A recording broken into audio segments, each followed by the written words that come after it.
Ça fait 54 ans. 54 ans. Donc vous avez connu un peu ce bâtiment et... Bien sûr, je suis arrivé à l'âge de 10 ans. Ouais. Et donc qu'est-ce qui va pas là depuis quelques années dans ce bâtiment? Dans cette montée, on n'a pas d'eau chaude. Le chauffage, c'est pas trop chauffé, surtout les rez-de-chaussée. Le chauffage, il est pas excessif. L'hiver, on a froid, hein, on est obligé de se mettre des pulls. En ce moment, déjà, on n'a pas de chauffage. Du coup, il fait froid. Et on a aussi le problème de l'eau, donc l'eau chaude, c'est-à-dire que dans la nuit, on n'a pas du tout d'eau chaude, c'est toujours que de l'eau froide. Et aussi, quand on va dans la douche, l'eau, elle met du temps à se chauffer. Donc pendant au moins 5-10 minutes, l'eau, elle est froide. Donc vous dépensez de l'eau. Voilà, donc en fait, moi, j'ose même pas mettre l'eau sur moi, donc je laisse l'eau couler. Je laisse l'eau couler, je la laisse. Et quand elle commence à être un peu chaude, là, je commence à me doucher, quoi. Donc. Et l'eau chaude arrive longtemps après. On a besoin d'écouler à fond, hein. Ça veut dire à fond les manettes quand on ouvre bien fort le robinet. 46 litres. 46 litres d'eau froide, elle est gelée pendant au moins 20 litres et elle commence à peine à tiédir au bout de 46 litres. C'est juste écologiquement parlant et financièrement parlant, juste pas possible. Du coup, vous avez des factures d'eau énormes. Mais mirobolantes, et ça, Nicolas Gigot, il s'en fiche.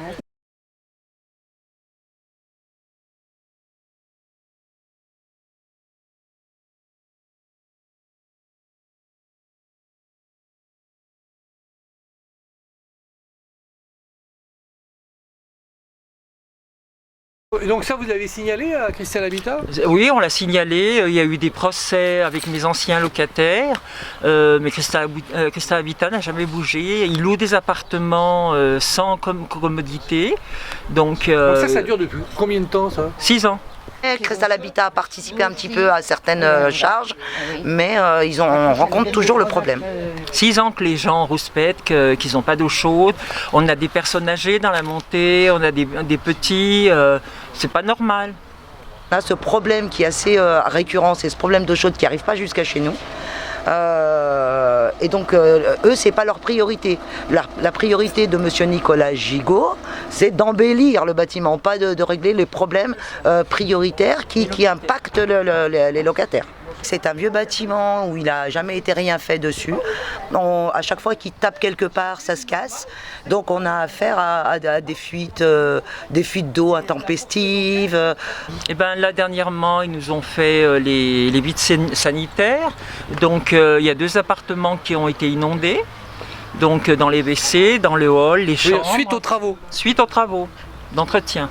Parce qu'ils ne savent pas d'où vient la fuite, donc ça demande encore un travail et puis une présence dans les logements des RTT parce qu'on travaille et du coup ça demande une présence dans les logements.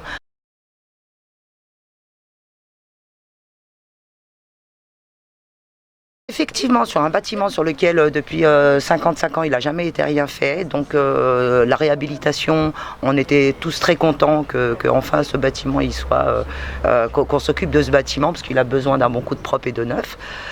Sauf que là, ils veulent privatiser tout le quartier.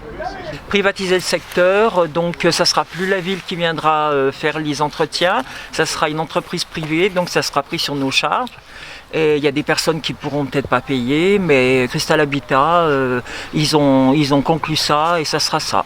Les informations, on les a au compte-gouttes par de tierces personnes.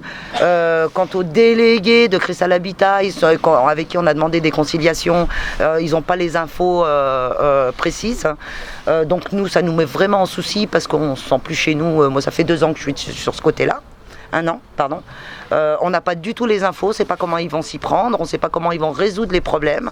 Donc c'est ça qui vous inquiète? Alors non, on est très inquiet de la hausse la hausse des loyers parce qu'il y a un surcoût de la vie là qui est assez important. Nous, c'est surtout sur le prix, sur le prix des augmentations de loyers. Voilà, la réhabilitation, oui, mais à moindre coût. Là, avec l'électricité qui augmente, tout ce qui augmente, je crois qu'il faut tous se concerter de manière à dire qu'est-ce qu'on fait en urgence? Ouais, bah déjà si on n'a pas d'eau chaude, donc en plus, si on paye encore plus pour être toujours pareil, c'est que... Voilà. On a une réunion avec Cristal Habitat et puis leur demander vraiment ce qu'ils présagent, combien ça ferait par locataire, et puis voilà. Nous, on ne demande pas, nous on est d'accord pour la rénovation, mais c'est les prix qui vont pas suivre. Avec tous les travaux qu'il y a devant et derrière, on se retrouve avec du calcaire dans la tuyauterie, dans les siphons de robinetterie, dans les tuyaux, de lave-linge, lave-vaisselle, avec des graviers comme ça, dans les filtres. Ça veut dire que tout le calcaire, toutes les pierres, elles remontent dans les... Donc au niveau de l'entretien, le coût de la vie aujourd'hui, sans chauffage, sans les commodités, ça nous revient à une fortune. Parce qu'individuellement, on n'est pas entendu. Donc il faut adhérer à des collectifs pour pouvoir justement prétendre à une entente, une écoute, voilà. Que ce soit les Granges, la Serpollière, le Piochet même qui est un peu plus loin que le quartier. Voilà, on a les mêmes problématiques parce qu'en fait, aujourd'hui, il y a une contestation très forte des locataires. Ils considèrent que les projets qu'on leur propose, ils sont totalement imposés et ils souhaitent les discuter à partir de leur vécu, de leurs besoins et qu'on prenne en compte leurs paroles, quoi, parce que c'est eux qui y habitent. C'est pas Cristal Habitat ou le conseil d'administration de Cristal Habitat qui y habite, donc c'est eux qui ont l'expertise d'usage, si on peut appeler ça comme ça, pour dire voilà ce qu'on veut, voilà ce qu'on ne veut pas, voilà ce qui est bien, voilà. Donc après il y a le postulat, c'est non à la hausse des loyers, parce que ça, on l'a maintes fois développé en disant que bon, des bâtiments qui ont 60 ans ou 50 ans, voilà, tout est amorti, il y aurait dû y avoir un maintien du patrimoine qui ferait qu'aujourd'hui, ils ne seraient pas obligés de demander aux locataires de passer à la caisse pour payer les travaux, ce qui est inacceptable, c'est pas entendable pour tout le monde.